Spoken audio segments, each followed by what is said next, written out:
당신 때문에도 행복합니다.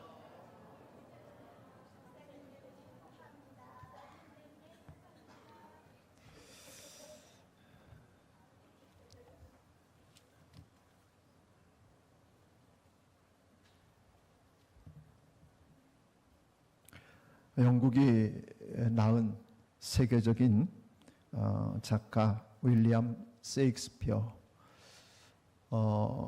우리는 셰익스피어의 4대 비극,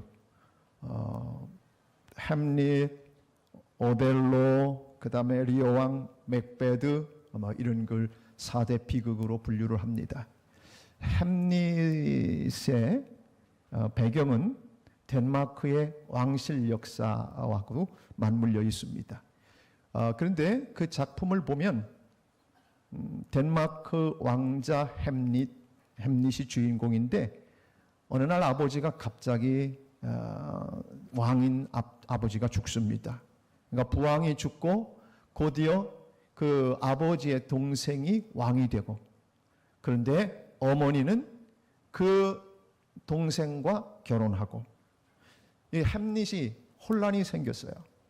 그리고 아버지가 갑자기 죽은 것에 대한 것도 그렇고 어머니가 재혼한 것도 그렇고 너무 혼란이 생겼는데, 돌아가신 아버지의 영이 초소에 나타난다는, 왕궁 초소에 나타난다는 이야기를 듣고 만나러 갑니다.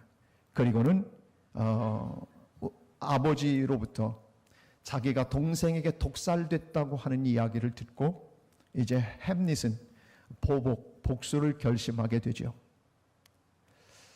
그래서 영이 얘기했으니까 이게 옳은 거냐 헷갈리기도 해서 확인을 하기 위해서 어떻게 하냐면 연극을 올립니다. 왕이 있고 왕비가 앉아있는 모든 자리에서 연극을 하는데, 그 똑같은 아버지가 왕이 독살되는 그 장면들을 그대로 연출하게 되죠. 연극에 올려졌는데, 지금 그 작은 아버지 왕의 모습을 보니까 그 모든 것을 견뎌내지 못해서 벌떡 일어나고 안색이 변하는 걸 보고, 사실이구나. 그렇게 해서 그 다음부터 복수를 완전히 마음에 굳힙니다. 여러분, 마음에 복수를 굳히고 났는데 방법은 미친 척하면서 그가 어떤 복수할 기회를 찾는데 그 마음속에 갈등이 많이 생기는 거예요. 자기가 죽어야 될지도 모르고, 이런 불의한 것에 대해서 자기가 가만히 있을 수도 없고, 이런 그 갈등, 그것이 햄릿의 3막 1장에, 그래서 3막 1장에 나오는 대사입니다. To be or not to be, that is the question. 이겁니다. 사느냐 죽느냐, 그것이 문제로다. 이게 거기서 나온 유명한 말입니다. 셰익스피어는 아주 유명한 말들을 많이 했습니다. 여자여 그대 이름은 갈대. 너무 명언입니다. 미안합니다, 여성 동지들. 근데 아무튼 간에 햄릿은 그렇게 해서 아버지의 복수를 결정을 하고 어느 날 어머니에게 자초지종, 그래서 상황들을 추궁하러 들어갔다가 옆에 재상이 있었는데, 재무부 장관이죠. 재상이 있었는데 그 작은 아버지로 오해하고 죽입니다. 그런데 그 재상은 자기가 사랑하는 오피리아라고 하는 그 딸을 자기가 사랑했어요. 그러니까 아버지가 죽으니까 오피리아도 물에 빠져 죽습니다. 자신을 죽이려고 했던 작은 아버지가 잉글랜드로 보내는데, 잉글랜드로 갔다가 해적들에 의해서 돌아오지 않습니까? 돌아와서는, 그래서 결국엔 자기 아버지를 또 잃은 재상의 아들이 가만히 있을 수가 없잖아요. 햄릿하고 결투를 벌입니다. 펜싱 결투를 벌이면서 독 묻힌 그 칼로 햄릿을 찌르지 않습니까? 상처가 났어요. 독이 퍼져가고 있는데 바뀐 칼을 모르고 또 역시 햄릿이 그를 찔러서 둘 다 죽습니다. 자, 보세요. 두 사람도 결투하다 죽는데 그 상황 속에서 햄릿을 독살하려고 그렇게 왕이 준비해놓은 또 옆에 있던 어머니가 마십니다. 그 어머니도 죽습니다. 그 칼로 햄릿이 또 왕도 죽입니다. 그래서 노르웨이로 왕위가 노르웨이 왕자에게로 넘어간다고 하는 그런 배경의 이야기입니다. 여러분, 사느냐 죽느냐라고 하는 이 중요한 명제, 그리고 독백이 사실은 오늘 그리스도인들에게도 똑같이 영적으로 이 땅을 살아가고 있고 영적 전쟁을 늘 치르고 살아가는 우리에게도 똑같은 명제입니다. 죽느냐 사느냐, 이게 문제입니다. 우리의 삶에 이것도 똑같이 동일한 영적인 문제들입니다. 근데 저는 이 셰익스피어를 작품을 보면서, 셰익스피어가 믿음의 사람이었지 않습니까? 하나님을 잘 섬기는 사람이었고 믿음의 바탕이 있기 때문에 왜 비극을 그려내고 있는가를 저는 이렇게 영적으로 들여다봅니다. 그러니까 그냥 4대 비극 속에는 항상 뭐가 들어가 있냐면 사람의 욕심을 내기 때문에, 그래서 육신의 정욕을 따라 살아가다 보니까 이런 모든 삶에 멸망으로 치닫는 일, 사망으로 가는 일들이, 비극이 수없이 일어난다는 거예요. 여러분, 형의 왕 자리를 탐내야 될 자리입니까? 육신으로 갔기 때문에, 육신의 욕심을 따라가기 때문에 형을 독살했어요. 자기가 그 형수를 사랑해야 됩니까? 사랑해서는 안 될 사람이지 않습니까? 그런데 사랑했어요. 그래서 역시 그렇게 재혼하고, 모든 상황들이 욕심을 내다 보니까 얽혀져 비극으로 끝났다는 얘기예요. 성경적인 차원에서도 이 본문들은 오늘 그렇게 얘기하는 거예요. 우리가 살아가면서 육신의 소욕을 따라가면 반드시 죽게 돼 있다. 멸망의 길로 간다. 이게 오늘 본문입니다. 오늘 12절 본문을 한번 여러분 가보겠습니다. 12절은 이렇게 얘기합니다. 그러므로 형제들아, 우리가 빚진 자로 돼 육신에게 져서 육신대로 살 것이 아니니라. 지금 육신대로 살게 되어지면 그 다음 13절엔 이렇게 얘기합니다. 이는 육신대로 살면 반드시 죽는다는 거예요. 반드시. 그렇게 되면 너희들은 육신대로 따라가면 반드시 죽는다. 단지 살 수 있는 방법은 영으로서 몸의 소욕들과 행실들을 죽여야 살 수 있다. 이걸 오늘 본문에서 얘기해 주고 있는 겁니다. 한마디로 오늘 본문을 전체적으로 요약해서 얘기하면 성령을 따라가면 살고 육신을 따라가면 죽는다. 이게 정확한 오늘 본문의 요약입니다.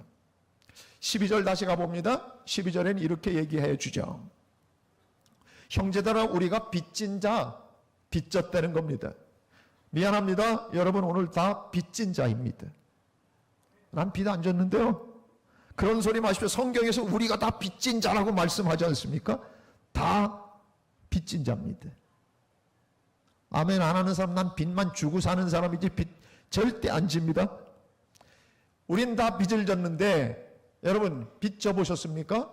빚을 지게 되어지면 이 빚을 준 사람에 대해서 은행이 줬으면 은행한테 꼼짝 못하고, 사람에게 돈을 빌렸으면 그 사람에게 참 사실 옴짝달싹 못합니다. 자유할 수가 없습니다. 빚을 얻었기 때문에 그렇습니다. 빚을 다 갚기 전까지는 끌려다닙니다. 그것이 어쩔 수 없는 빚진 자라고 하는 개념 속에 들어가 있는 겁니다. 그런데 오늘 성경은 이 육신의 빚진 자가 아니라는 거예요. 우리가 육신의 빚진 자, 다시 말해서 육신을 따라서 종노릇하고 꼼짝달싹 할 수 없이 육신이 시키는 대로 질질 끌려다니던 종노릇하던 육신의 빚진 자가 이젠 아니라는 거예요. 오늘 본문은 무슨 얘기를 하고 있냐면, 너희는 육신의 빚진 자가 아니고 이제는 그 육신의 모든 잘못과 죄, 이 모든 것을 우리 예수님께서, 이 컵이 좀 커요. 근데 작은 걸로 얘기할까요? 그냥 이걸 들었으니까 합시다. 이게 우리 허물과 죄예요. 근데 이 허물과 죄를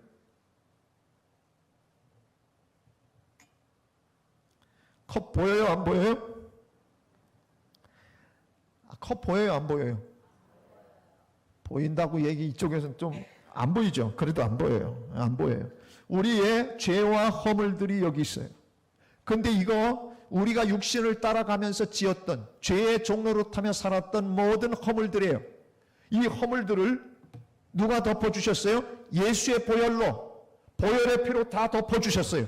그래서 우리의 허물과 죄를 다 용서해 주셨다고요. 이것이 바로 복음이거든요. 근데 이 마귀는요, 육신으로 따라가던, 우리가 종로로 타고 옛날에 아주 그 육신을 따라 종로로 타던 우리한테 맨날 그래요. 야, 너 옛날 나랑 친했는데 엄청 친했잖냐? 왜 갑자기 나 모른 체 하냐? 왜 안면 몰수해? 내가 시키는 대로 좀 가. 그래서 수시로 나한테 접근해 갖고 내가 육신으로 가도록 자꾸 우리를 꼬드깁니다. 나는 이미 예수님의 사람이 됐어요. 예수님이 나의 구주시라고 하는 걸 고백했어요. 지난 시간 얘기한 대로 성령이 내 안에 이미 들어오신 거예요. 성령이 아니고서는 예수 그리스도를 구주라 시인할 자 없느니라. 성령이 우리에게 이 마음을 주셔서 예수 그리스도를 나의 구세주로 받아들여 주셨어요. 그래서 우리 안에 성령이 내주하고 계신 거예요. 근데 문제는 성령이 내주하신 다음에 성령이 우리 안에서 강하게 마음껏 활개치고 일하실 수 있어야 되는데 우리가 그렇게 못해요. 무엇 때문에 그러냐면 옛날 종로로 타던 게 그냥 남아있는 거예요. 자꾸 죄에 이끌려가는 거예요. 육신이 하고 싶은 대로 가는 거예요. 마음이 욕심이 생기는 대로 자꾸 끌려가는 거예요. 그러다 보니까 할 말이 자꾸 없어지는 거예요. 그래서 마귀가 우리한테 와갖고 나쁜 생각, 나쁜 모습들 우리에게 요구하고 끌어가면 자주 종종 끌려가는 육신의 연약함이 우리에게 있는 거예요. 성령님은 그 순간 우리를 보시면서 얼마나 안타까워 하시겠어요. 그러자고 내가 너한테 지금 구원을 준 게 아닌데 너는 왜 자꾸 육으로 끌려가냐? 육신의 소욕을 따라 사느냐?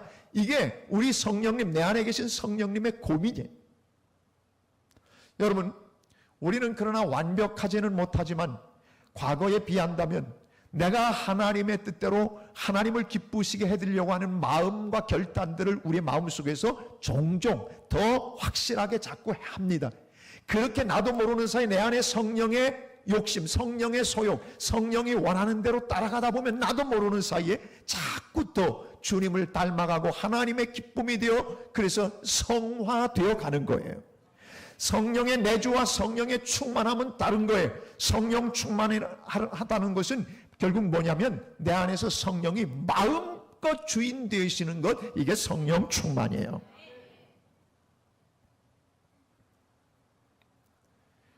오늘 성경에서는 12절에서 너희들이 빚을 졌는데 이젠 육신에 져서 그렇지만 빚졌었지만은 육신에 져서 육신대로 살면 안 된다는 거예요.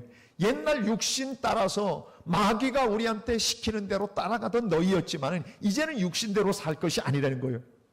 육신대로 사는 것이 아니라 우리 주님께서 우리를 자유케 하시고 모든 죄의 문제를 해결해 주셨으니 이제 너는 자유인으로서 살라는 거예요. 마귀한테 끌려다니지 말라는 거예요. 종로로 타지 말라는 거예요. 생각도 뺏기지 말라는 거예요. 마음도 뺏기고 그래서 모습도 행동도 자꾸 마귀가 좋아하는 대로 가지 말라는 거예요. 여러분, 하나님은 우리 가운데 하나님이 지정의의 하나님이십니다. 인격이 있으신 분이십니다. 우리도 똑같이 지정의를, 하나님의 형상을 닮아 지정의를 주셨어요. 그래서 하나님이 원하시는 게 뭔지 깨닫고 알게 해주셔요. 그리고 그뿐만 아니라 우리 속에 감동을 주셔요. 감동과 감화를 주셔요. 그리고 내가 이대로 살아야지 하는 결단력을 주시는 거예요. 그래서 우리 성령님은 내 안에서 인격적인 분이기 때문에 내가 그 결단하면서 하나님이 원하시는 대로 가기를 바라고 계셔서 우리 속에서 일하지 못하시는 거예요. 얼마든지 우리를 마음대로 부리실 수 있지만 인격적이신 분이라 성령님 내 안에서 모든 육신의 소욕들을 이기시고 그리고 내 안에서 당신이 왕이 되시고 주인 되셔서 나를 다스려 주옵소서라고 그렇게 기도하고 마음을 열고 완전히 성령님이 일하시도록 내 마음을 활짝 열어드리기까지 기다리시는 분이 우리 성령님이에요. 우리 안에서 탄식하면서 말입니다. 그러면 우리가 자유인이라고 할 때에 그러면 이젠 육신의 빚진 자가 아니라 우리는 이제는 예수님께 빚진 자예요. 왜 그러냐면 예를 들어봅시다. 제가 빚을 한 3억 지고 있다고 합시다. 빚을 3억 지고 있다고 합시다. 누가 제 빚을 갚아주실 수 있겠어요? 평소에 제가 잘못 보였어요. 3억쯤 된다니까 아무도 저한테 제 빚을 갚아주겠다는 사람이 없어요. 그러면 그냥 내가 무작위로 선택하겠습니다. 자, 내가 유지동 장로님께 부탁을 합니다. 장로님, 제 3억을 빚 좀 갚아주십시오. 장로님도 대답을 안 하십니다. 우울 모드로 전 들어갔습니다. 장로님이 저 18년 보셨으면 그냥 웬만하면 3억 빚 좀 갚아주시면 좋겠는데 웃고만 계십니다. 저는 이제 할 말을 잃었는데, 자 보십시오. 장로님이 만약에 갚아주셨다면 저는 이제 나한테 빚을 준 사람, 그럼 빚 누가 줬다고 한번 합시다. 우리 오늘 찬양한 김치영 권사님한테 내가 빚을 3억을 빌렸다 그래. 내가 김치영 권사님이 목사님 나 좀 봅시다 그러면 그럼 내가 막 3억 빚 못 갚은 게 막 걸렸어요. 그런데 오늘 역할은 김치영 권사님이 마귀 역할을 하는 거예요. 그러니까 돈 내놔, 그리고 나한테 빚진 거 내놔, 그러면 제가 맨날 저 눈치 봐야 돼요. 근데 유지동 장로님이 내 빚 다 갚아줬어요. 그래도 아멘 안 하시는데, 아무튼 유지동 장로님이 갚아주신가, 난 이제 다 대신 갚아줬으니까 난 저 사람하고 신경 안 써. 이제는 이분한테 신경 쓰면 돼. 그냥 장로님 갚아달라고 안 할게, 아멘만 한번 하셔요. 아멘만. 그런 거예요. 제가 설명을 드리죠. 마귀가 맨날 나를 죄의 소욕, 육신의 소욕으로 날 끌어가서 나는 질질 끌려다녔어요. 그게 육신의 소욕 뒤에 누가 있냐? 마귀가 있는 거거든요. 그러니까 끌려다니면서 거기에 맨날 죄 짓고 살다 보니까 죄의 종로로 태갖고 너 이리 와 그럼 꼼짝 못하고 끌려다녔어요. 그런데 예수님께서 예수의 보혈로 다 덮어주셨어요. 넌 죄인 아니야. 내가 대신 다 갚았잖아. 십자가에서 다 갚았잖아. 그래서 우리는 자유인이 됐다고 말해요. 드디어 우리 유장로님이 아멘을 하셨어요. 그러니까 내가 이제 유장로님 눈치만 보면 돼. 사랑하는 여러분, 마귀는 나를 괴롭게 하고 힘들게 하는 존재예요. 그러나 나는 예수님이 나를 대신해서 갚아주셨으니까 좋은 분, 나를 살리려고 오신 분, 나를 위해 목숨까지 내어주신 그 예수님, 은혜의 예수님, 사랑의 예수님에게만 눈치 보면서 살면 되는 인생으로 바뀌었다는 거예요. 오늘 얘기가 그거예요. 그러니까 제발 이제는 육신을 따라가지 말라는 거예요. 제발 이제는 마귀를 따라가지 말라는 거예요. 너희 안에 계신 은혜의 영, 거룩하신 영, 사랑의 영, 성령님을 따라가는 자가 되라는 거예요. 이게 오늘 본문이에요.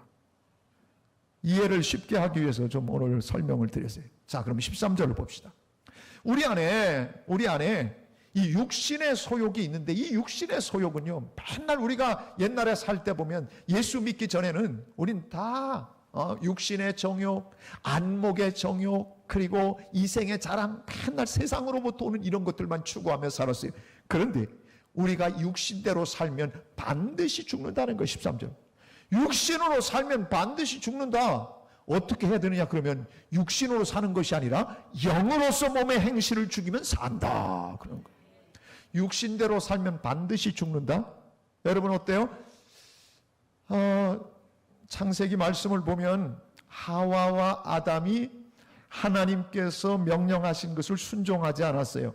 하와가 딱 보니까 선악과를 보니까 와, 너무 탐스러운 거예요. 눈에 보이기에 막 안목의 정욕이 막 올라와. 이야, 너무 좋아. 여자들이 너무 좋아 보이는 것 때문에 문제가 많아요. 그래갖고 여성 의류 사업이 활개를 치고 화랑이 되는 거예요. 그래도 그나마 그냥 보는데 보여주고 싶고 보는 거에 이렇게 빠져들어가는 게 여성 동지들이에요. 그러니까 하와가 먼저 빠졌어. 너무 맛있게 생겼다. 너무 먹음직스럽고 보함직스럽고, 그래서 선악과를 따먹습니다. 그리고 나만 죄지냐? 너도 먹어라. 그래서 아담에게 줘가지고 하나님으로부터 이렇게 육신의 소욕, 안목의 정욕을 따라갔던, 눈에 보이는 정욕을 따라갔던 하와와 아담은 파라다이스 로스트, 다시 말해서 신락원을 하게 되는 거예요. 하나님께서 늘 같이 대화하고 에덴 동산에서, 하나님의 동산에서 그냥 늘 사랑과 은혜를 누리고 살아야 될 우리 인생들이 이제 그 죄로 말미암아 낙원을 잃어버리고 그리고 쫓겨나게 됩니다. 그뿐만 아니라 그 죄로 말미암아 우리 인생들에게 죽음이라고 하는 것이 오기 시작한 겁니다. 어떻게 됐어요? 결국 멸망의 길로 끌고 가는 것이 마귀입니다. 육신의 소욕은 결국 멸망입니다. 여러분, 성경을 보면 그 얘기들이 얼마나 많이 나오고 있는지 모릅니다. 롯의 아내 너무 잘 살았어요. 소돔과 고모라가 너무 죄악에 관영해서 멸망하는 그 시점에 뒤도 돌아보지 말고 가라고 얘기했는데 너무 되게 아쉬운 거예요.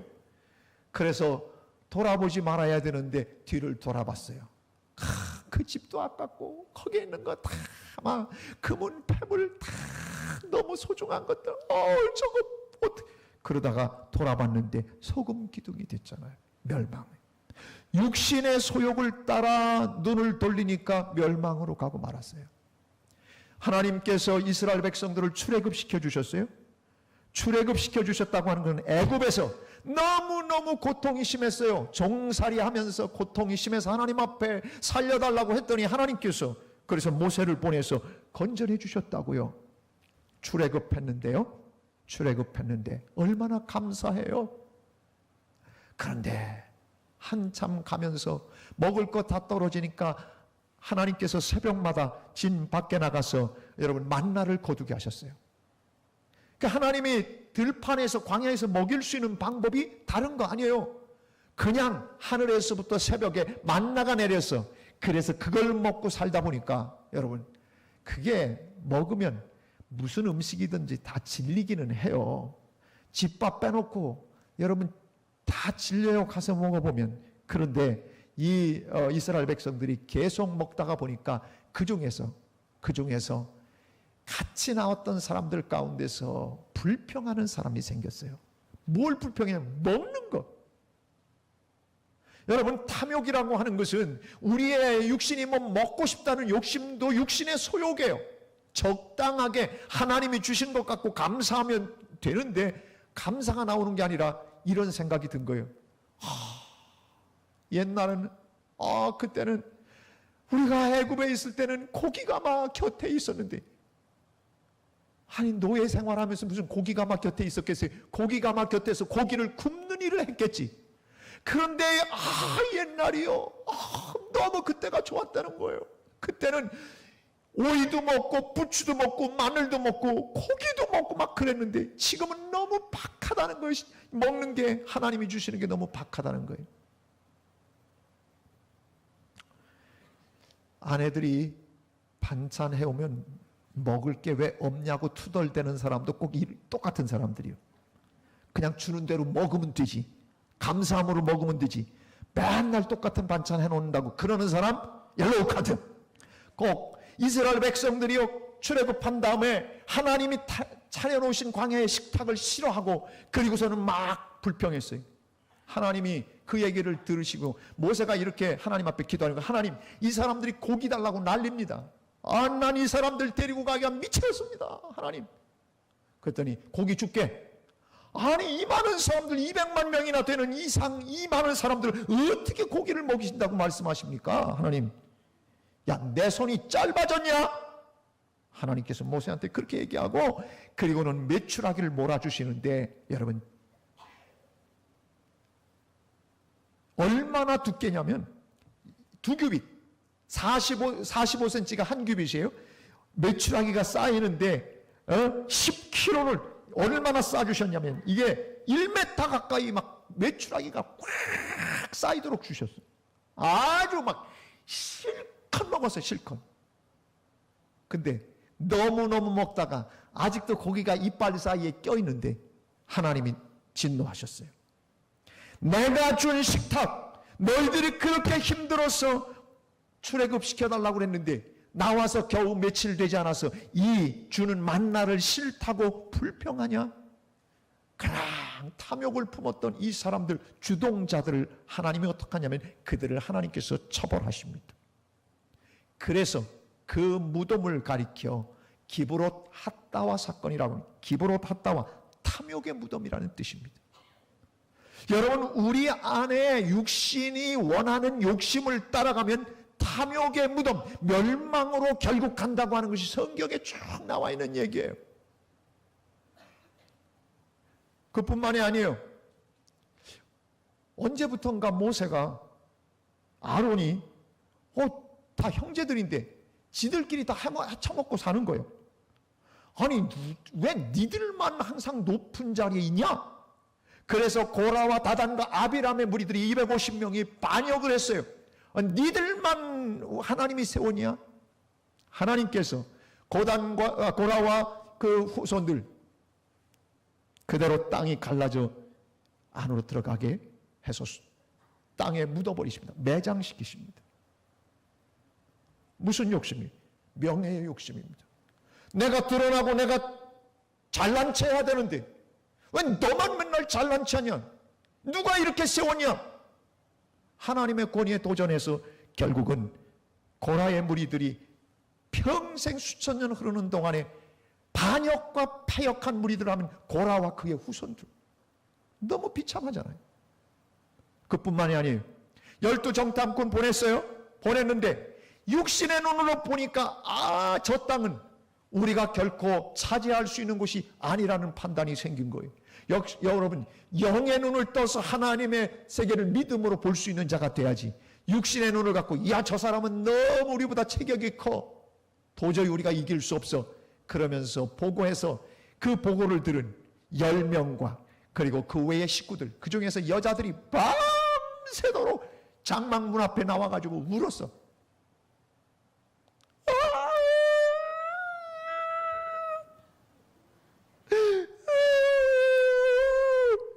여자들이 우니까요, 온통 우울모드가 된 거예요. 우울모드.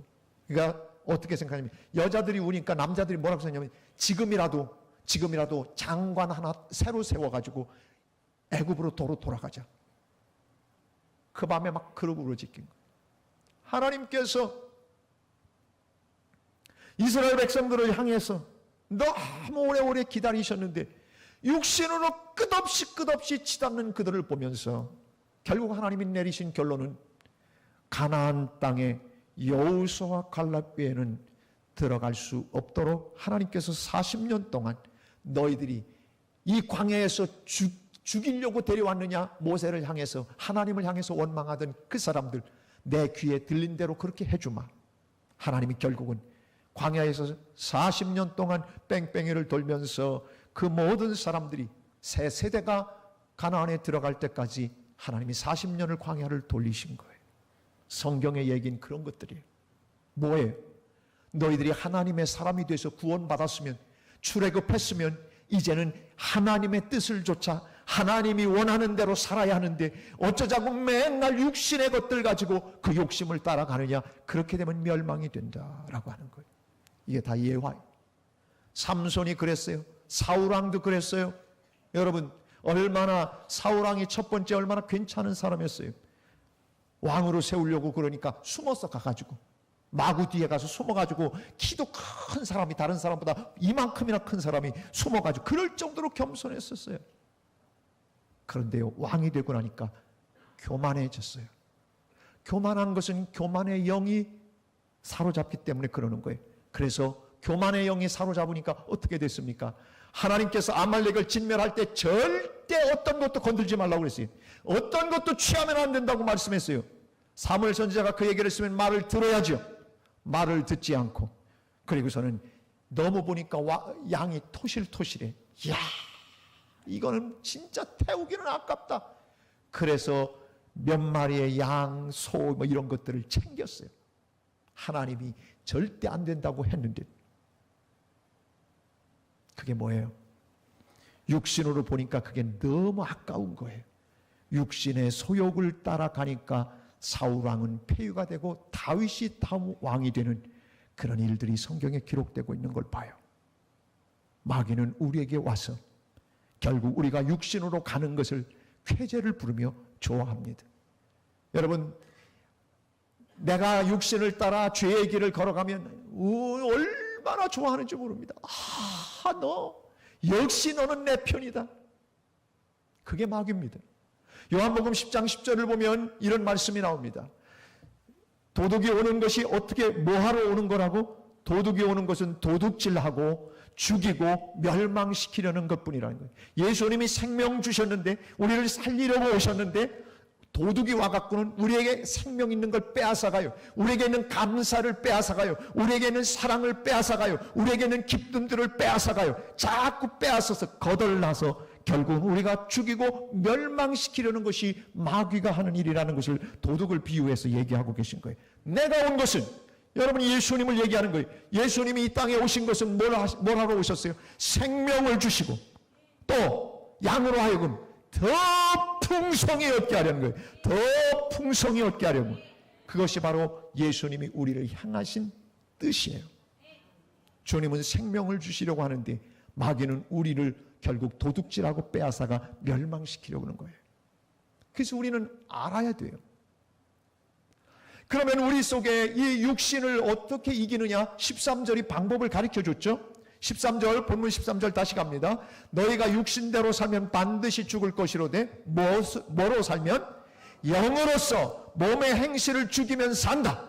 여러분, 영으로서 몸의 행실을 죽인다는 거예요. 우리 몸은 이게 영이 아니고는 절대 못 죽인다는 거예요. 다시 말해서 여기서 영으로서라고 하는 단어는, 영으로서라고 하는 단어는 원어에 정확하게 그냥 영으로 번역이 됐는데, 원어는 푸뉴마티 데우라고 써져 있어요. 이건 뭐냐면, 데우라고 하는 것은 하나님의라고 하는 뜻이에요.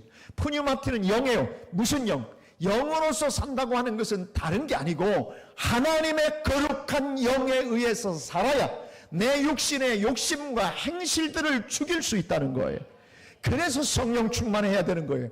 그래서 하나님의 영으로 가득 우리 속에 채워야 내가 이 세상을 이길 수 있고 죄도 이길 수 있고 나 자신 육신도 이길 수 있다고 하는 거예요. 저는 제일 존경스러운 사람들이 누구냐면 어쩌다가 교회 나오는 교인들입니다. 아주 드물게 나오는 교인들. 그런 사람들이 어떻게 예수를 잘 믿을까 궁금할 때가 있어요. 비법이 있을까? 매주일 나오고 매일 새벽기도 나와도 어쩔 수 없이 육신에게 자꾸 끌려가는 내 모습을 보는 이 안타까움을 붙들고, 그래서 사도 바울도 여러분 뭐라고 한 줄 아십니까? 사도 바울은 주님을 위해서 온전히 자기를 드린 사람이에요. 결혼도 안 했어요. 오직 예수 위에 사느라고요. 그렇게 살았는데도요, 여러분 그러면 뭐 돈 벌어야 될 이유 없지 않습니까? 마누라 눈치 봐야 될 일이 없지 않습니까? 새끼들 뭐 뒷바라지 해야 될 일 없지 않습니까? 죄 지을 일이 뭐가 있겠어요? 그런데도 불구하고 고린도전서 15장 31절에 보면 그가 이런 고백을 해요. 형제들아, 내가 그리스도 예수 우리 주 안에서 가진 바 너희에 대한 나의 자랑을 두고 아주 딱 잘라 말할 수 있는데, 내가 아주 분명하게 말할 수 있다. 난 매일매일 죽노라. 사도 바울이 매일매일 죽는데 우리는 매일매일 죽지 않을 수 있는 사람 누가 있어요? 안 죽고 내 영이 살 수 있는 사람이 도대체 누가 있어요? 아무도 없어요.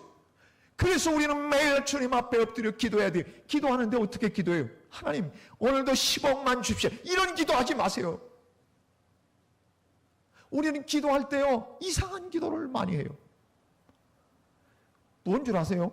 예수님이 직접 얘기하신 거예요. 마태복음 6장에 가보면요, 예수님께서 그 얘기 하셔요. 무엇을 먹을까? 무엇을 입을까? 무엇을 마실까? 이런 것들 때문에 너희들 맨날 염려하지? 야, 그건 말이다. 그건 6장 32절에 뭐냐면 그건 다 이방인들이 구하는 거야. 이방인들이. 뭘 먹을까, 뭘 마실까, 뭘 번듯하게 살까, 누리며 살까, 이거를 구하는 거, 이거를 기도 제목으로 놓고 사는 건 이방인들의 기도가 다 그런 거다. 그럼 어떻게 우린 쫄쫄 굶으며 살라는 거예요? 우린 망해서 살라는 거예요?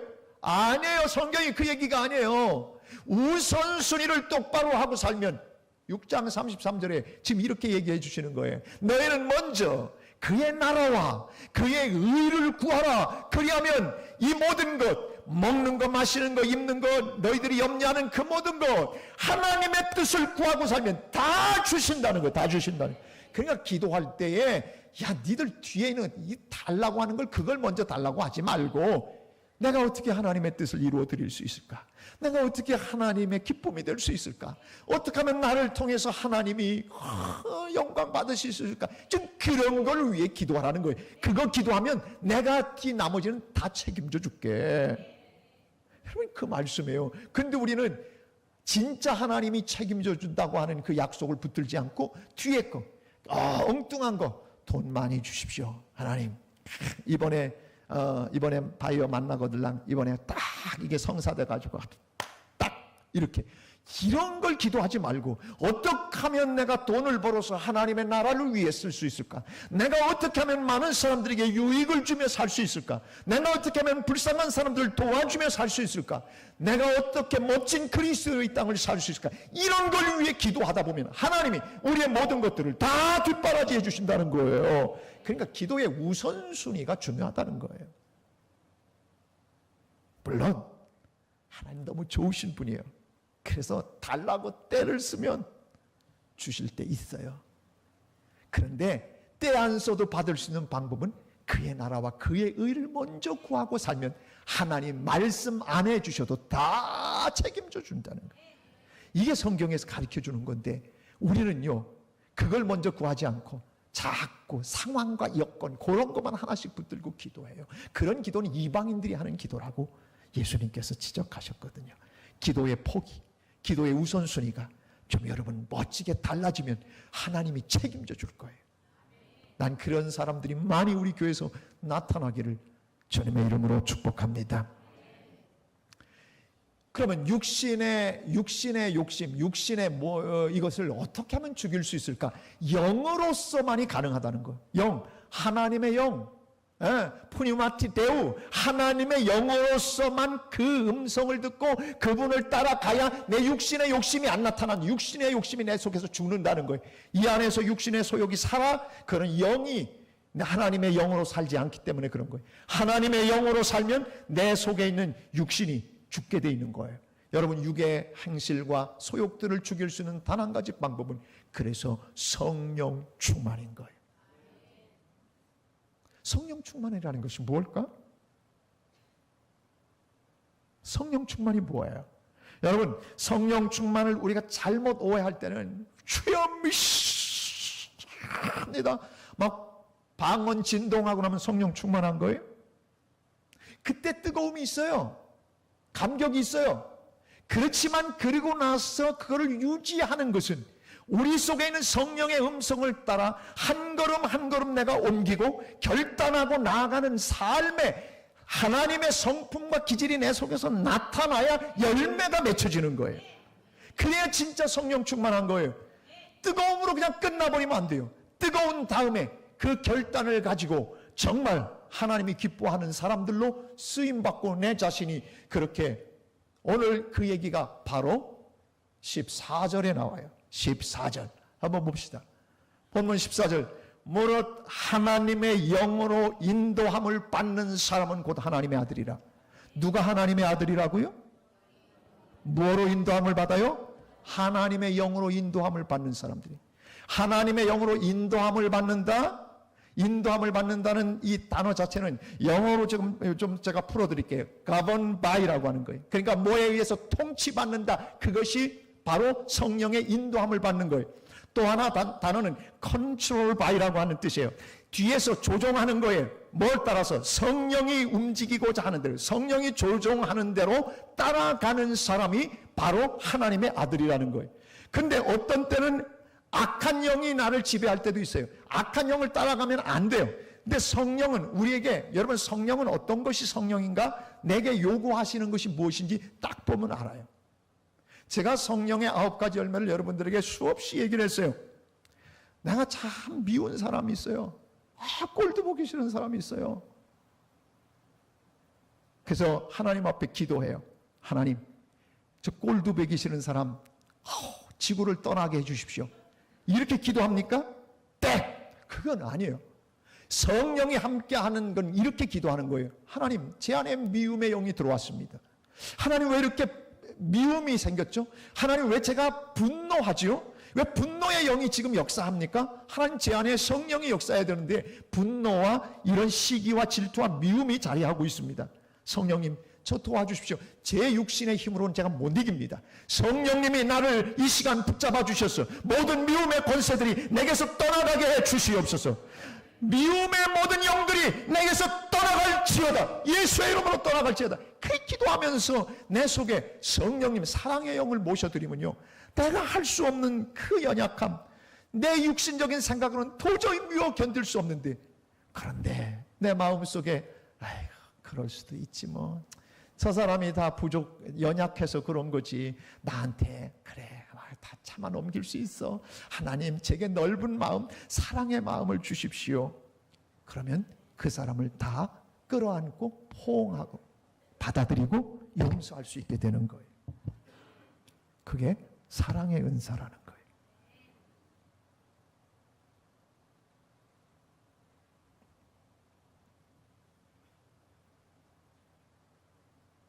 남편이 미울 때 있죠. 제 아내도 제가 미울 때가 있었어요. 남편이 미흡다고 기도하면서 하나님, 저 남편 데려가고 새 남편 주십시오, 이렇게 기도할 수 없잖아요. 성령이 충만한 사람은 뭐냐면 하나님, 제가 저 남편을 사랑하게 해주십시오. 이해할 수 있게 해주십시오. 저 성질 빼기도 제가 좀 잘 용납할 수 있도록 넓은 마음을 주십시오.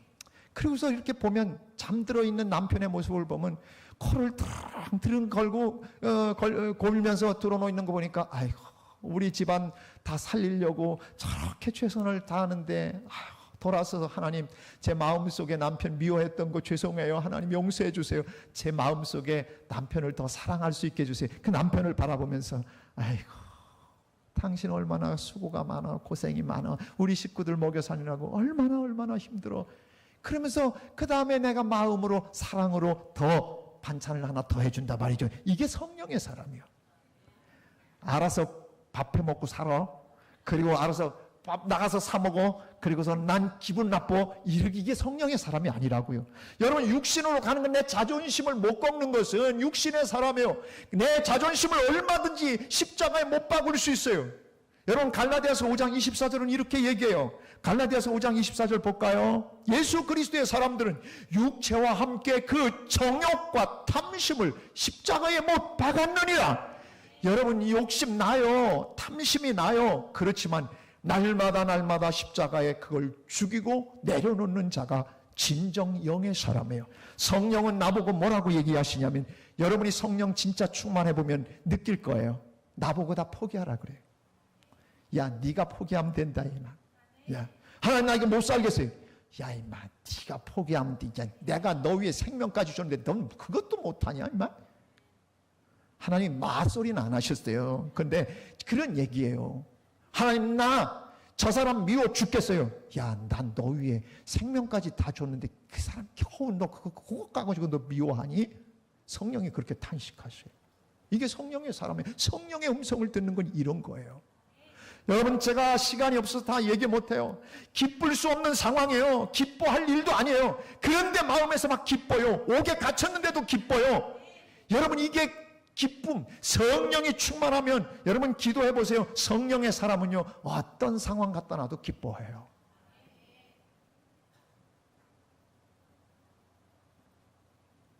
어떤 사람은요, 모임에 그 사람이 나타나면 막 자기들끼리 얘기하다가 아무개 온다. 그러고서는 아무 일도 없었던 것처럼 있어요. 가끔 제가 나타나면 그래요, 사람들이. 그래서 나 가슴이 덜렁해요. 내가 그렇게 미운가? 그런데요, 어떤 사람은 오면 어서. 여러분, 성령의 사람은 뭐예요? 그 사람이 가는 곳은 언제나 화평이 이루어져요. 평화가 이루어져요. 그 사람이 오면 갈라지는 마음이 아니라 하나 되는 마음이 돼요. 그 사람이 성령의 사람이거든요. 사랑과 희락과 화평. 근데 그 사람 오면 막 분열이 일어나, 마음의 상처가 일어나. 그거 아니에요. 그거는 예수님의 사람 아니에요. 성령의 사람이 아니에요. 성령의 사람은 그 사람을 다른 사람들이 기다려요. 왔으면 좋겠다. 이런 사람이 돼야 하는 거예요. 성령의 사람은요, 하나님, 나 이거 진짜 못 견디겠습니다. 그럼 성령이 뭐라고 하는 줄 아세요? 야, 오래 잘 참아야지. 참아, 네가 참으면 돼. 여러분, 오래 참는 게 성령의 네 번째 은사예요. 네? 그리고요, 사람이 왜 이렇게 자비로운지 몰라. 긍휼이 많고 남 안타까워하고, 그리고요 아주 모든 게 착해. 어떻게 말하는 것도 그렇고 표정 짓는 것도 그렇고 행동하는 것도 얼마나 착한지 몰라. 어질고 착해. 양선. 1부 때는 양은선 집사님이 계셨는데 양선이에요. 양선. 착한 거예요. 여러분, 예수 믿는 사람 독하지 않아요. 표독스럽지 않아요. 여러분, 양선. 그 다음에요, 어떤 사람은요 조금만 해놓고도 잘났다고 자기가 했다고 막 폼 잡고 그래요. 충성. 그렇지 않아요. 진짜 성령의 사람은요, 일 죽어라고 하고도 말없이 일해요. 조용히 일해요. 그리고 남들한테 다 공을 다 돌려요. 아이, 내가 뭐 한 게 뭐 있어. 아니야. 그러면서 다. 직장에서도 그렇고요. 그의 삶의 현장에서 언제나 충성해요. 교회에서도 마찬가지예요. 조금 기도했다고 폼 안 잡아요. 충성했다고 폼 안 잡아요. 나 맨날 나만 밥하러 저기 부엌에 맨날 들어간다. 그리고 폼 잡으면요, 아니에요. 성령의 사람은 죽어라고 거기 드나들면서도 아유 따뜻해. 그래. 오늘도 이 더위에 아유 따뜻해. 내가 이렇게 짓는 밥으로 교인들을 대접할 수 있는 게 너무 고맙지. 교회 학교 아이들 내가 이렇게 대접할 수 있다는 게 너무 감사하지. 하나님, 제게 건강 주셔서 일할 수 있게 하시니 감사합니다. 그러면서 봉사하는 거예요. 충성. 그리고 사람이요, 부드러워요. 온유해요. 말도 부드럽게 하고 표정도 봐도 참 부드러워요. 그리고 하는 행동 하나하나도 어쩜 그렇게 부드러운지 몰라요. 예, 성령의 사람이에요. 성령은 그걸 우리에게 요구하세요. 기도해 보세요. 야, 우리에게 요구하는 게 그거예요. 마지막 절제. 어디서 무슨 말을 해야 될지, 어디서 어떻게 행동해야 될지, 사람이 오버하지 않는다는 거예요. 절제라고 하는 것은 자기의 분수를 안다는 거예요. 사랑하는 여러분, 이게 성령의 은사예요. 여러분, 성령의 은사를 경험해 보세요. 그러면 매일매일 살아가면서 그냥 세상을 다 뒤집어 놓는다고요. 어떻게 뒤집어 놔? 나의 선함과 나의 아름다운 것 때문에 주변 사람들이 은혜 속에 있게 된다고요. 이게 진짜 성령의 사람이에요. 성령의 인도함을 받는 자가 하나님의 아들이라고 하지 않아요. 육신을 따라가고 내 자존심 상한다고 성질내고 내가 마음에 안 든다고 소리 버럭버럭 지르고 그런 사람이 성령의 사람이에요? 아니에요. 결코 아니에요. 성령의 사람은 자기를 조절하고 죽일 줄 알아요. 다시 말해서 control by Holy Spirit. 다시 말해서 성령에 의해서 조종을 받는 거예요. 이게 바로 인도함을 받는다는 뜻이에요. 오늘 여러분 정말 하나님의 사람으로 살고 싶으면 하나님 나를 조정해 주십시오. 하나님의 다스림, 하나님이 원하는 대로, 성령 하나님이 시키는 대로 내가 가길 원합니다. 한 발자국 한 발자국 주님이 원하는 대로 가게 하여 주옵소서. 그렇게 살아드리는 자가 하나님의 아들, 딸, 성령의 사람입니다. 주님은 오늘 우리에게 거기까지 가기를 원하십니다. 예수 믿으면서 내가 하고 싶은 대로 다 하고 사는 거, 육신의 소욕을 따라 그렇게 빚을 내며 살아가는 사람 원하지 않아요. 죄에 빠지고 육신의 소욕에 넘어지고 그리고 탐심을 막 부리고. 골로새서 3장 5절 6절엔 그렇게 얘기해요. 땅에 있는 지체를 죽이라는 거예요. 그리고 특별히 그 중에서 음란, 부정, 사욕, 악한 정욕, 탐심, 다 욕심. 탐심은 우상 숭배니라. 이것 때문에 하나님의 진노가 임한다고 6절에 말씀하고 있어요. 땅에 있는 지체, 우리 죽일 수 있는 방법은 하나님의 영으로서만 가능한 거예요. 오늘 정답이에요. 이제 알았으니 날마다 기도할 때마다 매일매일 일어나 하나님의 거룩한 영이여 나를 붙드셔서 오늘도 온전히 하나님의 사람으로, 하나님 기쁘시게 해드리는 사람으로 오늘도 내가 움직이며 살게 해 주시옵소서. 육신에 빚진 자처럼 육신을 따라 마귀에게 끌려가는 자가 아니라 성령의 음성에 귀 기울이고 성령이 원하는 대로 살아드리는 하나님의 아들, 이 땅 하나님의 아들로 살아가는 멋진 여러분 되기를 주님의 이름으로 축복합니다. 꼭 매일 아침 성령의 충만함을 위해 기도하십시오. 하나님이 여러분을 더 아름다운 인생이 되도록 보장해 주실 것입니다. 일어나셔서 우리 함께 찬양합니다.